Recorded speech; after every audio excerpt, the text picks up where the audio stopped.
o presidente Costa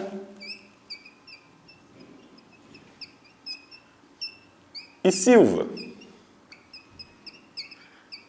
que governa entre 1967 até 69. Bom, primeira característica do Costa e Silva, ele pertence aos linha duras. Então é no governo dele que nós temos o endurecimento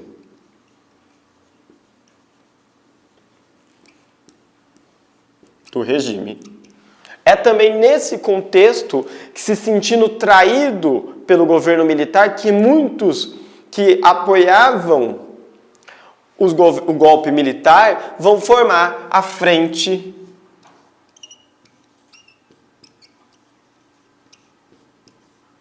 Ampla. Antigos inimigos políticos passam então a serem aliados na oposição a ditaduras. JK é um desses.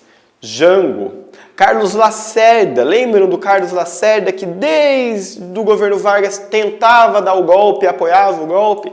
Traído agora pelos militares com essa política de centralização em torno deles, ele passa também a fazer parte da oposição. O problema é que a Frente Ampla não tem espaço na mídia devido à censura.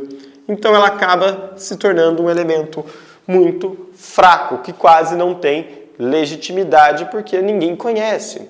Naquele momento, a circulação de informação era controlada. E era um contexto diferente. Hoje é muito difícil pensar numa censura com tantos meios de comunicação, internet e vários outros elementos. Naquele momento só tinha rádio, TV e jornal. E todos controlados pelo governo ou fechados pelo governo. Muitos jornalistas foram perseguidos pelo governo. Um outro elemento importante que acontece nesse contexto é o ano de 1968. O ano de 1968 ele é marcado por um contexto global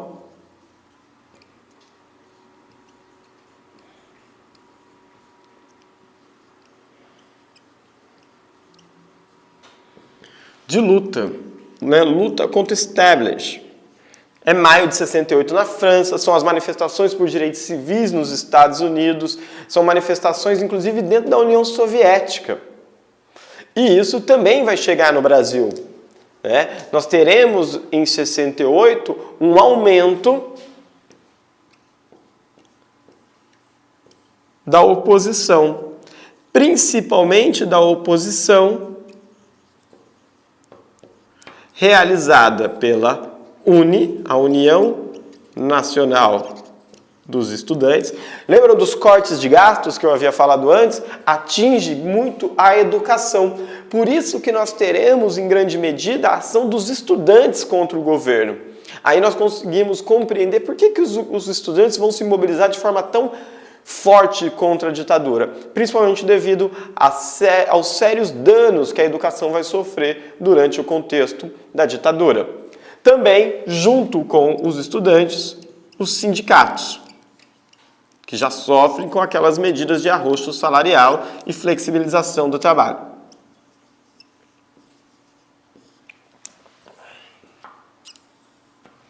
Bom, os dois movimentos se radicalizam principalmente devido ao assassinato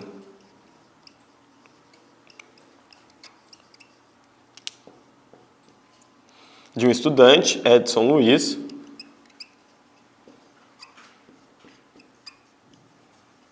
Isso vai radicalizar a UNE e também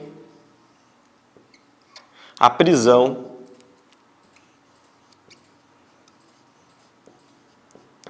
de vários, centenas membros da UNE.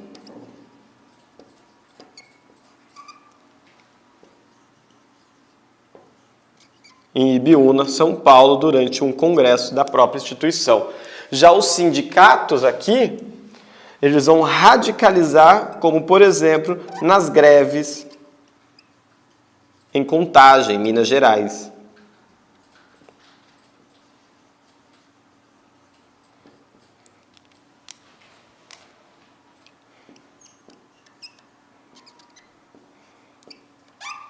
Ok? Então, essa radicalização, ela vai sofrer por parte do Estado uma forte repressão, uma repressão violenta.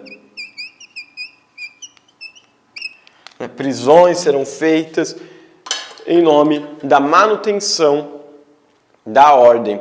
E é nesse contexto que um senador Márcio Moraes, realiza uma crítica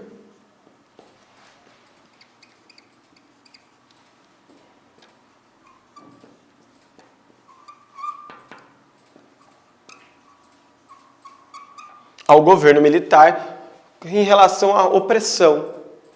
Tá? E numa decisão histórica, no dia 12 de dezembro, então numa decisão histórica do Congresso Nacional, o próprio Congresso nega ao governo o direito de processar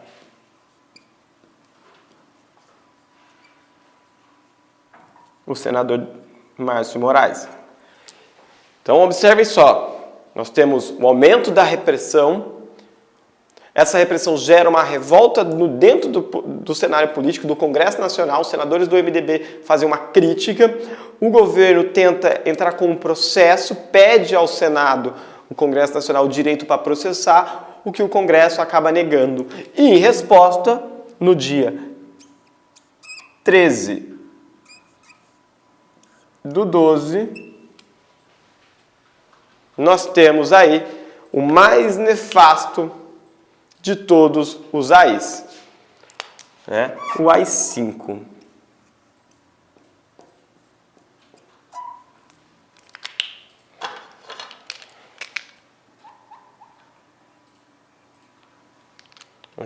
O AI-5 que prevê o fechamento do Congresso Nacional por tempo indeterminado, né? Na verdade, ele fica fechado até 69.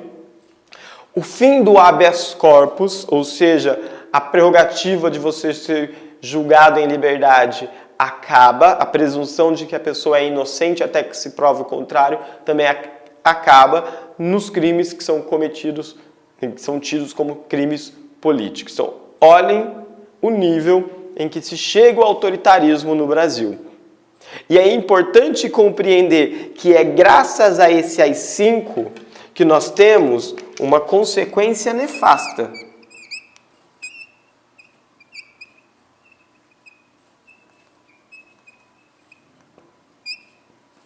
A radicalização.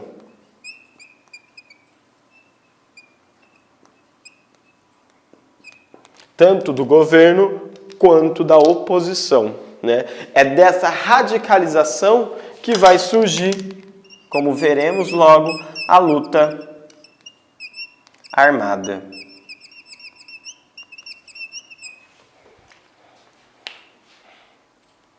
Ok? Então, devido a essa característica do governo de agir com extrema repressão, não deixando espaço para a oposição, grupos, né, de esquerda, alguns militares dissidentes, estudantes, sindicalistas vão optar pela radicalização. Se o governo se tornou radical, nós também radicalizaremos nossas ações. Então eles passam a pegar em armas para enfrentar o governo. Qual é o objetivo desses grupos? Nós podemos dizer que os objetivos são variados, desde a derrubada do governo, que alguns grupos queriam, a retomada de um governo civil, a outros que queriam a derrubada do governo e a instauração de um regime comunista. Então nós teremos essas variações em torno dentro da luta armada.